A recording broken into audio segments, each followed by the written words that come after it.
Je m'appelle Jean-Marc Delmas, 68 ans, ancien juge d'instruction à la retraite depuis 8 ans. J'ai passé une grande partie de ma vie à écouter les autres mentir, dans les tribunaux, dans les couloirs de commissariat, parfois même à table, entre deux verres de vin. Je pensais avoir tout vu, mais je me trompais. Tout a commencé un soir de printemps dans la clinique Saint-Victor à Arles. Je m'étais réveillé après un malaise, sans gravité, mais suffisant pour inquiéter mon fils. On m'avait installé dans une chambre blanche, impersonnelle, qui sentait le désinfectant et la vanille artificielle. Une infirmière, jeune, nerveuse, m'a tendu un dossier sans me regarder. Ne vous inquiétez pas, monsieur Delmas, votre fils gère les formalités. Je me suis figé. Depuis quand un adulte en bonne conscience délègue-t-il ses papiers médicaux? Sur mon bracelet d'identification, mon prénom était mal écrit. Jean-Marc avec un K. Un détail.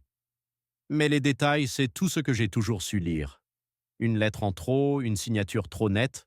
Dans mon métier, c'est souvent la preuve d'une main étrangère. Les jours ont passé lentement dans un brouillard de calmant. Chaque matin, on m'apportait mes médicaments déjà préparés. On me disait « Le docteur a ajusté le traitement, reposez-vous ». Je n'avais rien signé. Et pourtant, les ordonnances changeaient. Une nuit, vers le soir, j'ai entendu des pas dans le couloir. Des voix. L'une d'elles, douce, assurée, était celle de ma belle-fille. Il n'est plus lucide, vous le voyez bien. Il faut agir vite, avant qu'il ne se ravise. Et une autre, plus grave, celle du médecin. Sans son consentement, c'est risqué. Alors faites comme d'habitude, il ne s'en souviendra pas. Je suis resté assis, immobile, les doigts crispés sur le drap. Mon cœur battait, non pas de peur, mais d'un mélange d'humiliation et de lucidité. Il parlait de moi, de ma tête, de mon avenir, peut-être même de mon argent. Le lendemain, mon fils est venu. Costume repassé, sourire tranquille, ce ton qu'on prend avec les vieillards qu'on veut amadouer. « Papa, tu dois te reposer, on s'occupe de tout. » Je l'ai regardé longtemps, sans répondre. Je connaissais ce ton. Je l'avais entendu 1000 fois dans la bouche d'accusé qui disait « Je n'ai rien fait, monsieur le juge. » Alors j'ai joué le jeu. J'ai pris l'air fatigué, docile, reconnaissant. J'ai hoché la tête. Mais intérieurement, quelque chose s'est refermé. J'ai compris que je venais d'entrer dans un autre type de procès, celui de ma propre vie. Le soir même, j'ai demandé à une aide-soignante de me rapporter un carnet et un stylo. Elle m'a obéi sans réfléchir. Dans ce carnet, j'ai noté tout, les noms, les heures approximatives, les phrases exactes. Je ne savais pas encore pourquoi je le faisais, mais je sentais que chaque mot compterait. 3 jours plus tard, le directeur administratif est passé dans ma chambre avec un dossier sous le bras. « Simple vérification », a-t-il dit. Je lui ai demandé à voir mon propre rapport médical. Il a hésité. Puis, d'un geste rapide, il a tourné les pages en me lisant seulement les titres: troubles cognitifs progressifs, perte de repères, incapacité à gérer ses biens. Je suis resté silencieux, mais à l'intérieur, tout a explosé. Je n'ai jamais passé de test, jamais vu de neurologue, jamais signé ce rapport. Et pourtant, il portait ma signature. Une signature parfaite. Trop parfaite. Cette nuit-là, je n'ai pas dormi. Je me suis souvenu des années où j'instruisais des affaires de faux documents, de notaires corrompus, d'héritages disputés. Toujours la même mécanique. On isole la victime, on crée un papier, puis on fait semblant que tout est légal. Alors, le lendemain, j'ai demandé à mon fils d'apporter mon portefeuille. Il a souri. « Pas besoin, papa, tu n'en auras pas l'utilité ici. » Cette phrase, dite avec douceur, a signé sa condamnation morale dans mon esprit. C'est à ce moment-là que j'ai compris. Il voulait me déclarer incapable pour obtenir la procuration sur mes comptes. Environ 430 000 euros. Je n'ai pas pensé à l'argent en soi, mais à ce que cela signifiait, me réduire à un corps malade, à un nom sans voix. Le lendemain matin, j'ai trouvé un petit appareil d'enregistrement dans le tiroir de ma table de nuit, un vieux dictaphone que j'utilisais autrefois lors d'audiences. Je l'ai glissé dans la poche de ma veste. Dès que quelqu'un entrait, j'appuyais discrètement sur REC. Je ne cherchais pas la vengeance. Je voulais la vérité, simplement. Celle qu'on nie d'une phrase, celle qu'on rétablit d'un son. Et quand j'ai entendu pour la première fois ma belle-fille prononcer ces mots, Sans ce certificat, la banque ne bougera pas. Je savais que j'avais entre les mains la seule arme qui puisse encore me protéger, la preuve sonore. Les jours qui ont suivi ont perdu toute logique. On m'a changé d'étage pour mon confort. La nouvelle chambre donnait sur le parking du personnel. Les fenêtres restaient verrouillées. Plus de journaux, plus de téléphone. Quand je demandais à appeler mon ami Paul, on me répondait « Le docteur préfère éviter les émotions inutiles ». Les émotions inutiles, curieux vocabulaire pour parler à un homme encore lucide. Je notais ces mots dans mon carnet, chaque phrase, chaque intonation. Mon fils venait de moins en moins. Il arrivait parfois le matin, accompagné de sa femme, toujours parfumé à la lavande, toujours poli. Il restait 10 minutes. Un jour, elle a posé un dossier sur ma table. C'est juste une formalité pour ton bien, une procuration médicale. J'ai souri, j'ai signé, mais pas ce papier-là. Pendant qu'elle rangeait ses affaires, j'ai griffonné une phrase sur une autre feuille. Tentative de manipulation, témoin, infirmière Dupont.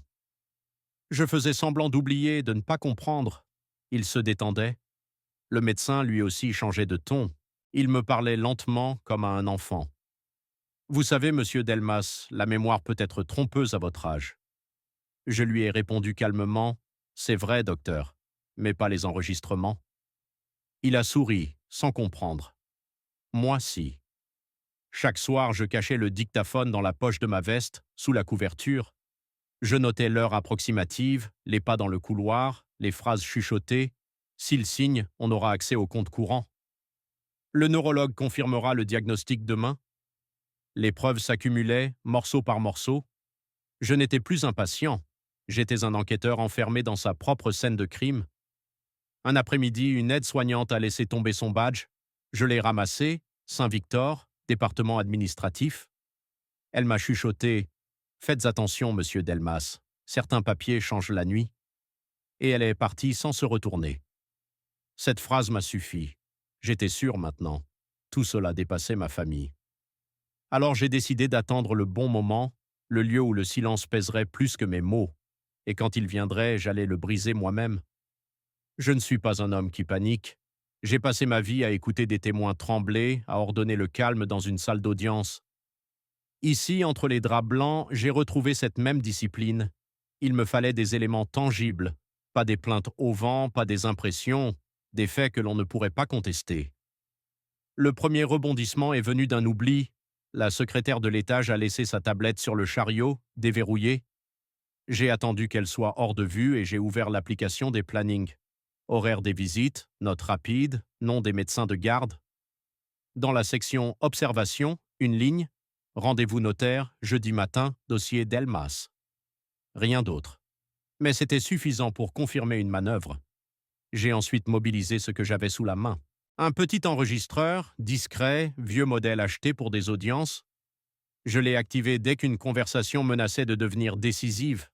Toutes les voix, tous les chuchotements. La voix métallique d'un notaire que je reconnaissais vaguement, le ton mielleux de ma belle-fille, l'hésitation calculée du médecin-chef. Chaque bande était une pièce de puzzle. Un soir, vers la fin de la ronde, j'ai obtenu ce que j'attendais. L'infirmière Dupont a laissé sa porte entrebâillée. 2 silhouettes se sont glissées à l'intérieur. Ma belle-fille et un homme en costume sombre, un notaire sans doute. J'ai rapproché l'appareil, respiré doucement, et j'ai attendu. « Il faut qu'on fasse vite », disait-elle, voix basse mais pressée. « La procuration sera prête demain. Si monsieur Delmas signe, on active la clause. Vous aurez accès au compte. » « Et le document médical? Vous avez vu le rapport ?» Le docteur a rédigé une note. J'ai vu la signature. Nous la ferons passer comme un avis clinique. La banque ne posera pas de questions.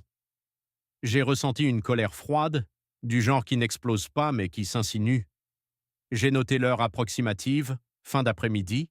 J'ai noté le lieu, chambre 214, et j'ai repris mon souffle comme si j'étais encore à la barre. La preuve suivante est tombée presque par hasard.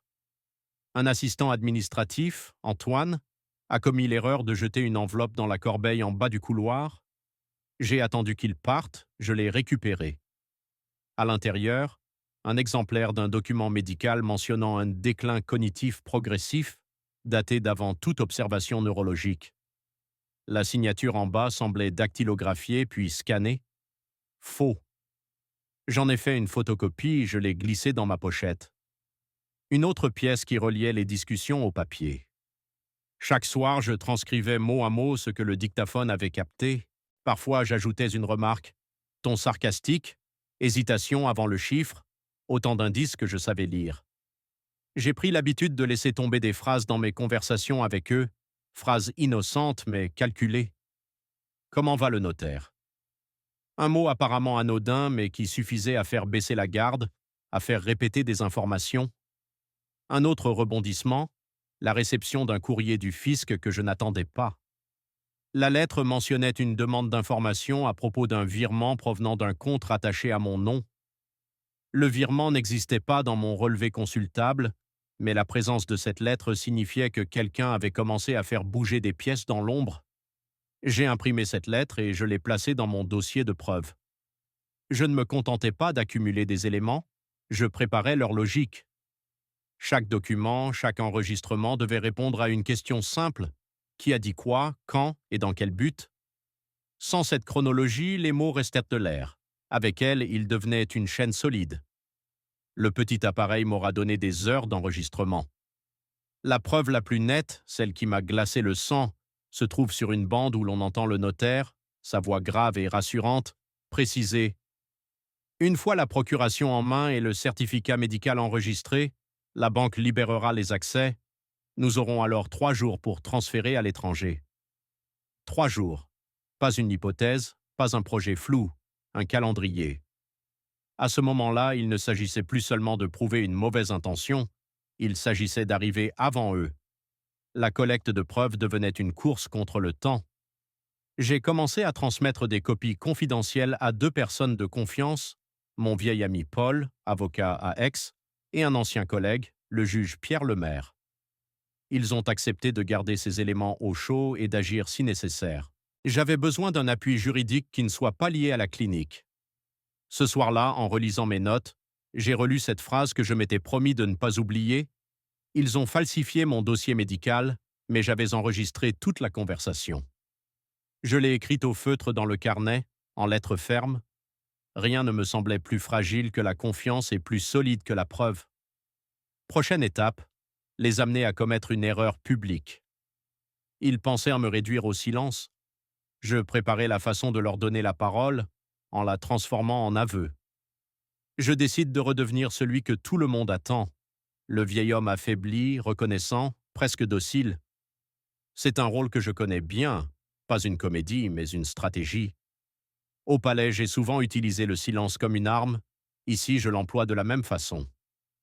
Je souris quand on entre, je m'excuse d'être importun, je laisse mon fils parler. Ils se détendent, ils oublient de verrouiller leur confidence. Chaque matin, je lance une petite phrase anodine au personnel. « Le notaire passe demain, n'est-ce pas ?» Ils répondent avec la banalité des gens qui croient que les mots prononcés entre eux ne voyageront jamais. Et pourtant, ces mots tombent dans mes enregistrements. Aujourd'hui, le notaire a été nommé Meloran, bureau dans le centre-ville, cabinet rue Gambetta. Un nom, un lieu, une corde que je peux tirer. Je n'agis pas seul. J'ai prévenu 2 anciens collègues, Paul, avocat à Aix, et Pierre Lemaire, ex-conseiller à la Cour. Ils sont mes assurances. Je leur envoie en cachette des extraits choisis de mes enregistrements par clé USB glissés dans la poche d'un livre que je leur rends en main propre. Aucun email, aucune trace compromettante. Les mains se serrent, les regards se comprennent. Ils acceptent d'intervenir si besoin. Leur silence vaut autant que mon dictaphone. La stratégie est simple, les laisser avancer jusqu'à commettre une faute irréfutable en public. S'ils signifient officiellement que je suis inapte, ils doivent produire des documents, des signatures, des témoins. Ce sont ces signatures que j'attends, un notaire, un médecin, un témoin administratif. Et surtout, j'attends qu'ils le fassent devant des personnes qui ne me jugeront pas comme le vieux qui se plaint, mais comme un homme dont la parole compte encore. Je commence à semer des éléments visibles. Une lettre envoyée, par erreur, à une voisine influente. Un coup de fil discret à la journaliste locale, pas de révélation, juste un rendez-vous pour parler de sujets généraux concernant la protection des personnes âgées.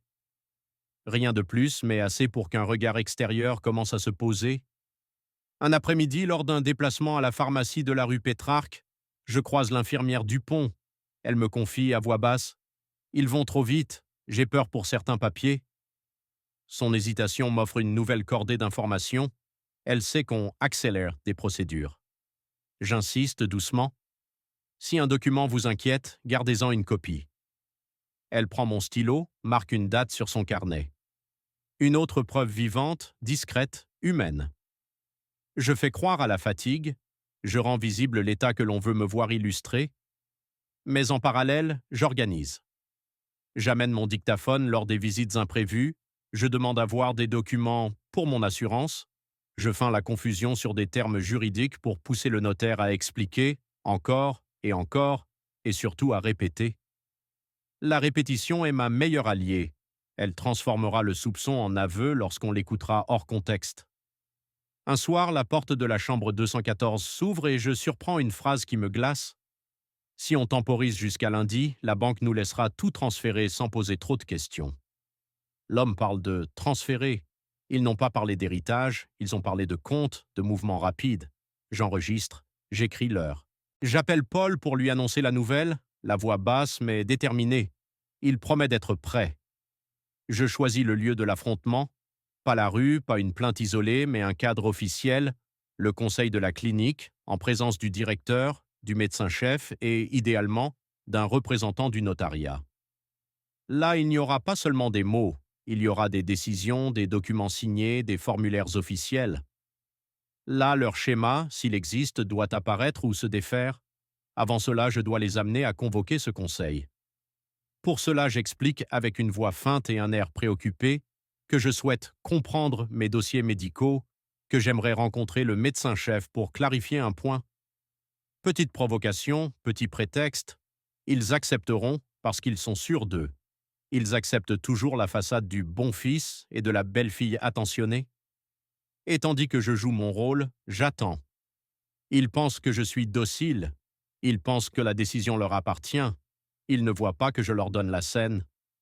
Je me tiens en coulisses, dictaphone en poche, ami en alerte, carnet prêt. La prochaine fois qu'ils parleront, ce ne seront plus des murmures. Ce sera un dossier complet, prêt à être exposé. Je sens le moment approcher. Leur confiance est totale, leur hâte palpable. Voilà où ils se sont trompés. Ils ont cru pouvoir écrire mon histoire sans que j'aie la plume. Ils n'avaient pas prévu que j'écrirais la fin. Le conseil de la clinique a été convoqué un matin de brouillard, pas d'heure affichée, juste en matinée, une heure où tout le monde est encore sérieux. Ils pensaient m'y amener pour me neutraliser, pour officialiser ce qu'ils avaient commencé dans le couloir. Moi, j'y vais pour faire ce que j'ai toujours fait, poser les bonnes questions au bon moment. J'arrive en gris, costume propre, sans ostentation.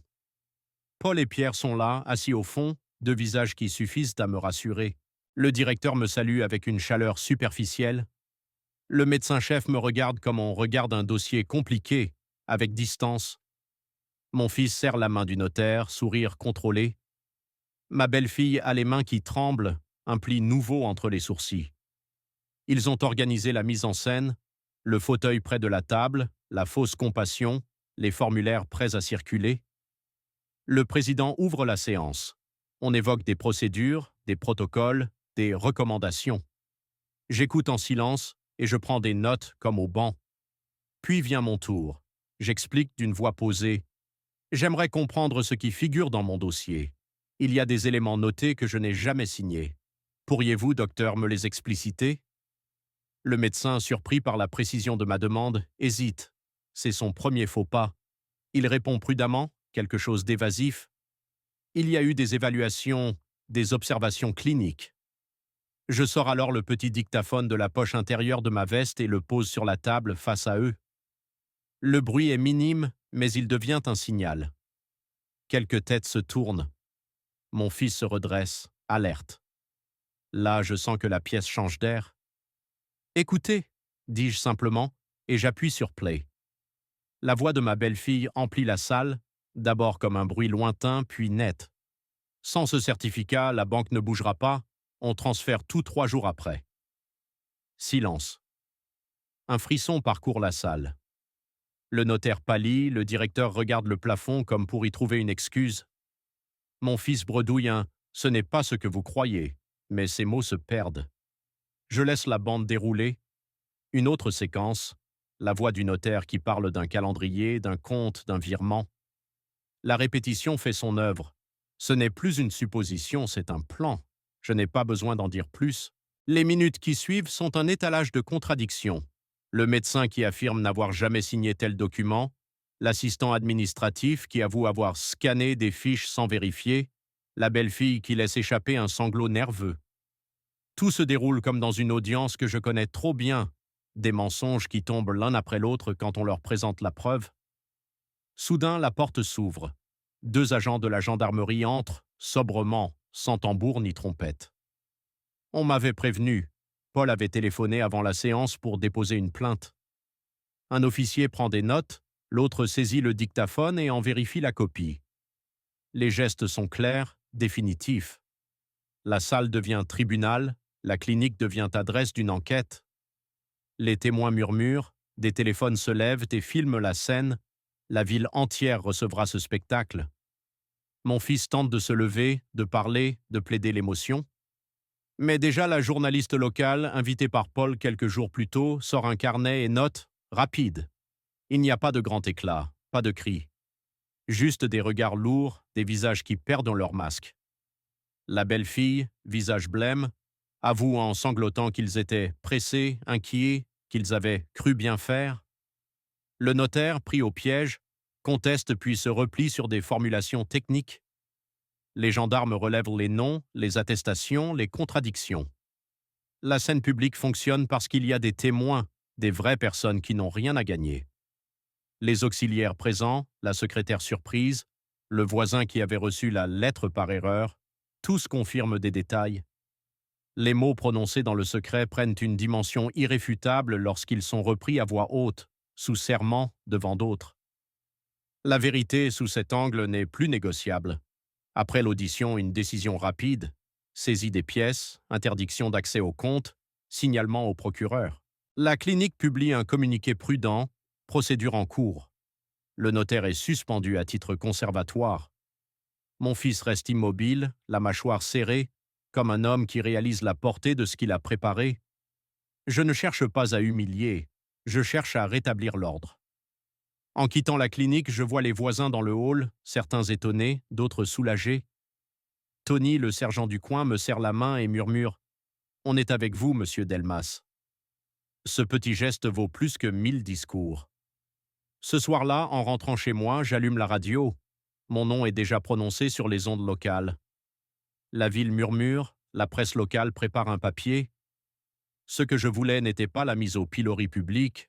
Ce que je voulais, c'était la preuve que la loi existe encore et qu'elle peut s'appliquer même quand l'injustice vient de la famille. Je dors peu. Pas par peur, mais parce que le travail n'est pas fini. J'ai remporté une bataille, pas la guerre. Mais la scène publique m'a donné ce que je cherchais, le feu vert pour la phase suivante, la mise en mouvement de la justice. Le lendemain, le procureur a officiellement ouvert une enquête.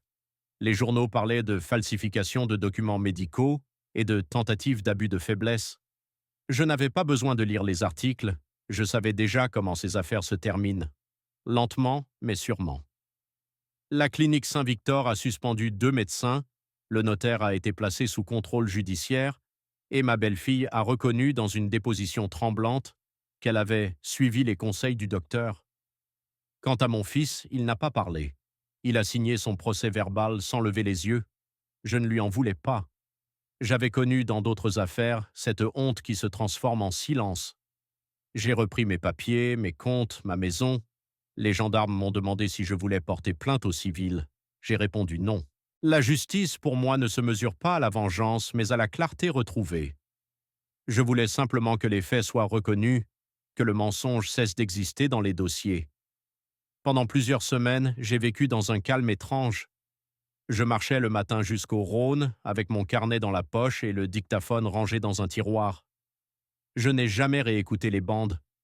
Les sons, je les connais par cœur. La peur, la hâte, le mensonge, le souffle de la vérité. Un jour, j'ai reçu une lettre manuscrite du médecin-chef. Il s'excusait. Pas pour avoir obéi, mais pour avoir cru que tout cela resterait caché. Ces mots étaient maladroits, sincères peut-être. Je les rangeai dans le dossier, sans rancune. Dans un coin du papier, il avait écrit « Vous aviez raison d'écouter ». C'est tout ce que je voulais entendre. Aujourd'hui, mon histoire circule. Certains y voient une revanche, d'autres une leçon de vigilance. Moi, je n'y vois qu'un rappel. On peut perdre la force du corps, pas celle de l'esprit.